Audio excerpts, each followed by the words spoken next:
ఈరోజు చాలా special day కదా, ముక్కోటి ఏకాదశి. చాలా మంది గుడికి అయితే వెళ్ళుంటారు.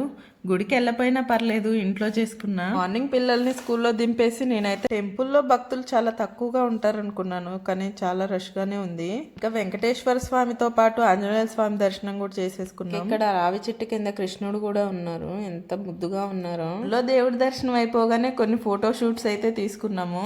మోస్ట్లీ నాకు ఇక్కడ బాగా నచ్చింది ఏంటంటే, ఆ రాయి మీద వేణుగు బొమ్మ అయితే వేశారు, చాలా బాగుంది చూడ్డానికి అయితే. అని ఇలాంటి ఐడియా వచ్చిన వాళ్ళకి ఒక హ్యాండ్స్ అప్ చెప్పుకోవాలి. ఇంక ఇక్కడ శివయ్యను కూడా దర్శించుకొని ప్రసాదం కోసం అయితే వెళ్ళాను.